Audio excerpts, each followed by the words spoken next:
It's WRVS 89.9 Soul Cafe with me, Kaya, your mood supplier, and family. We like to give you the R&B that you know and love, but we also like to give you interviews. And we have somebody here today that is going to be hopefully very close to us, but you know her. You've seen her on your screens for years now, family. She's definitely established in the industry, a multi-hyphenate, model, actress, entrepreneur. You know, it's so much that she can bring to this new position. I'm sure you've seen it all over socials. I have the wonderful pleasure of interviewing Miss Eva Marcille. Hello, hello. Hello. How are you, beautiful? Good. How are you? I'm blessed. I'm so super excited to be here at Elizabeth City. Yeah, we're so excited to have you here. As soon as the announcement was made, had so many people, so many alumni hitting us up going, oh my gosh, how did this happen? And congratulations on becoming the first ever Student Engagement Ambassador in Residence at ECSU. What inspired you to take on this role, and what does this opportunity mean to you personally? This opportunity is everything. So I want to thank the Chancellor. I want to thank Kevin, everyone that made this possible. I know that accountability is necessary, and I know college is difficult. Mm-hmm. I am a proud alumni of the Clark Atlanta University. And having resources and those advocating for me in school is really what helped me get through school. Mm-hmm. And as I use my platform now, I'm trying to figure out, what do I want to do in the HBCU space? What do I want to do in the collegiate space to truly encourage the students there that are young adults living life? But the world is different now. And because it's different, sometimes you need a different set of tools to fix, a problem that you used to use a different set of tools before, or maybe you never had that kind of a problem before. So for me, it is using my voice, using my experience and my awareness of how important college is, how instrumental going to college, especially at HBCU, is for a young adult and who you are and who you become as a change maker in this world. And so I decided, I do bowl games and I do a lot of things with a lot of different universities, but what if I made a commitment to a university to make sure that I have eyes on those students, they have eyes on me, they have my information, and I can be accountable for them and they can be accountable for me. And so it's not about a look, it's not about anything but making sure that these young people have all the tools necessary for success after college. Because it's one thing when you leave high school, college is like, but then when you leave college, the world hits you. Absolutely. And I want to make sure that I help you and your fellow students before the world smacks you. Absolutely, family. As someone who's gotten a taste of post-grad life so far, I'm a couple years in, and it would have been so crazy. I'm just thinking about how much different it would have been to have someone like you in this position back, right before I graduated. But it's still so nice to see other students, how they're already receiving it, and how much engaging students really does matter when it comes to keeping them here, when it comes to retention, when it comes to making sure that people are attending HBCUs and graduating from HBCUs. And I think the engagement part is the biggest part with social media and the rise of social media. Absolutely. The beauty of it, the hyperconnectivity, the fact that this can be streamed and you can see it. But then there's also a part that kind of disconnects you a lot, especially with COVID happening, the way kids graduated during that time and the way they matriculate through college with the world, the landscape of what it is now. The need for social interaction is so much more just necessary today than it's ever been, because we have the choice to completely disconnect and just go do our thing. But that does nothing to help and aid the community. And so for me, I can post things on Instagram or say this and that, but there's nothing like being in the room, being in the building, knowing that, all right, so what are we doing 2 years post-grad? What's the plan? In the next 6 months, what are we doing? I need that phone call come January. I need to know where we're at. What are we doing for spring break? Like all the things. And I think the connectivity makes you more accountable for yourself. It makes you say yes to your own promises that you've made to yourself. It's easy to say, I'm going to do something. But it's when you tell your friend you're going to do something, now you have to do it because they're calling you because they're at the door. So I'm that friend now here. I'm the friend at the door that's going to make sure we're going to push through and we're going to get these degrees and we are going to keep this retention where we need it to be. You heard it right here, family, and especially ECSU students. You heard that, right? Eva Marcille will be holding you accountable, and so that you can help each other accountable as well. We were just speaking about social media. Many college students face challenges related to confidence, social pressure, and navigating public perception, especially in this age of social media where it seems like everybody's trying to consume you as a product, or even us putting ourselves out there as a product, because social media is only a percentage of what we truly, fully are. Say that again. Social media is only a part, just a small part of who is just the nice parts, especially of who people are. What strategies have helped you maintain confidence, protect your well-being, and continue growing throughout your career? You know, I was very fortunate starting out in my career where there really wasn't much social media. We had, and do not laugh at me because I'm telling my age, friends, but we had like MySpace and like, you know, we didn't really. Our college had Facebook, but besides from that, there's not a lot of interaction. I believe that comparison is a thief of joy. And what happens is when you look at social media, a lot of times it's like, oh, my birthday's coming up. She got that for her birthday. Well, what am I going to get for my birthday? Or she's this age and she's doing this. What am I doing? So it's about how you use social media. And I think the first thing is to stop using social media to compare it to your life.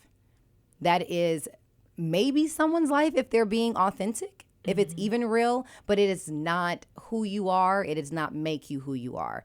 Going to an HBCU, learning who I am, who I wanted to be, and who I was destined to be, allowed me to go into this world of entertainment where you have people telling me who I am, what I am, and what I am not. Now, if I was colorblind, you could tell me my shirt was green and I would believe it. But I went to college. I'm not colorblind. I know exactly who I am. I'm wearing a black and white striped shirt, and no one can tell me otherwise. And so when it comes to the scrutiny in social media, it's only as much as you believe it. Whitney Houston has this great saying in an interview. She did, I believe it was a national anthem, and she was phenomenal. They said, oh my gosh, you were so great. What do you say? The critics are, singing your praises. How do you feel? How does that make you feel? She said, well, what really matters is what my mama thinks. Because the world will say I'm good and the world will say I'm bad. And if I believe everything the world says, then I have no sense of my own self. So you set your own bar, and that's where you raise, and that's what you meet. No one else's bar. And social media is an invisible bar that is put out there, that your hair has to look like this. When you leave the house, a date has to be like this. A man has to be that. It's not true. Well, when you set your own bar, then other people's bar are like, oh, that's below me, or, oh, that's okay, that's what I want to strive for. But use social media as the gauge of where you are in life, where you want to be and where you don't want to be. Do not let it tell you who you are, because it is a liar. That's a word right there. That's a word right there, family. You've built this career across multiple industries, and we were just talking about how social critique can be a lot, especially considering one of the first things that you started off as is winning Cycle 3 of America's Next Top Model. That's an incredibly scrutinized position to be in. A model of all people, I feel like those are one of those positions where people are really picking at everything. Now, of course, being under this spotlight, you have had multiple industries, including modeling, acting, television, advocacy, and entrepreneurship. Being this multi-hyphenate when it comes to entertainment, which skills are you most excited to bring to ECSU students, and how do you hope to make an impact during your residency? Ooh-wee. So I'm going to start with the latter first, because I think it encompasses all. I plan on bringing determination, teaching these young kids to not give up. I think the reason why I am in my career 2 decades in, off of a show that was the little engine that could, who knew where that was going? God knew. And what he did was he had someone that had determination. So I didn't give up. And it's not because it was easy. It wasn't because doors weren't closed in my face. I am standing on my pile of no's right now talking to you because someone said yes. And so if I can give the kids anything, I mean anything, is to not stop.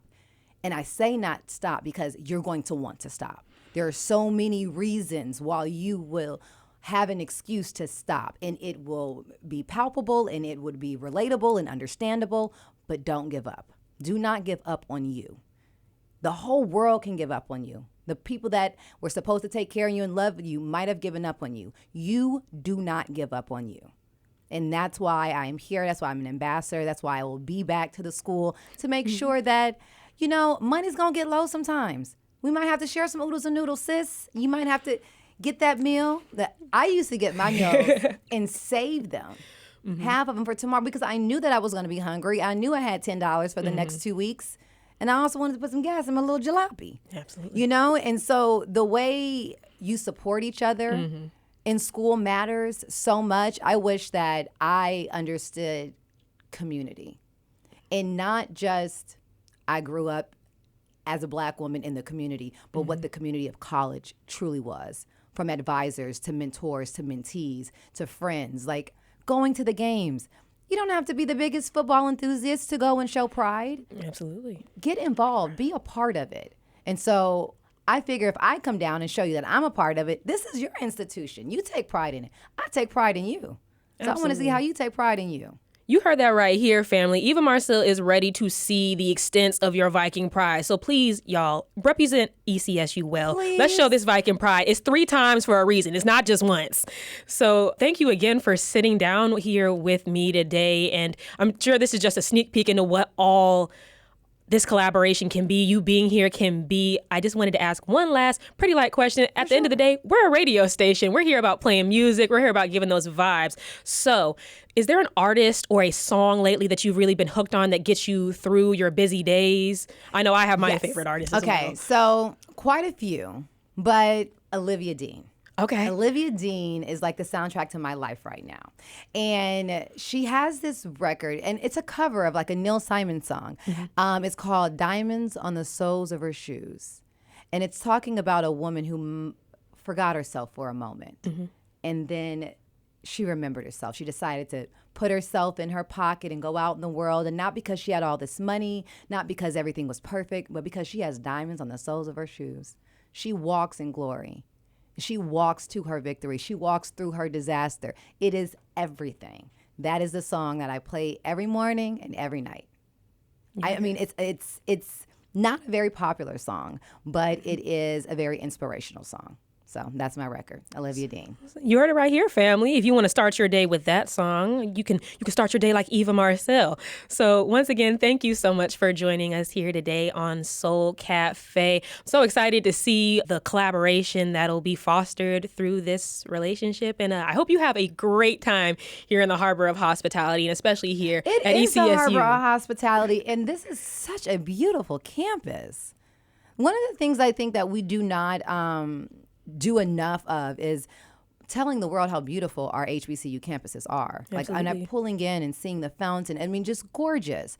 So I looked over and said, "What is this? That's the cafeteria? Like, yes. Are you joking?"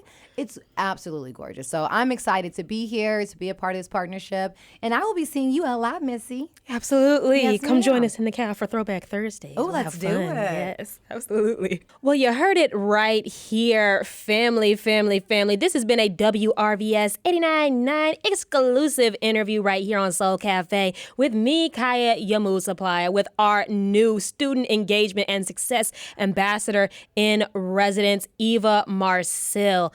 Family, it's Soul Cafe, so you know we're here to play the best variety of R&B, and the music keeps rolling right here. It's RVS.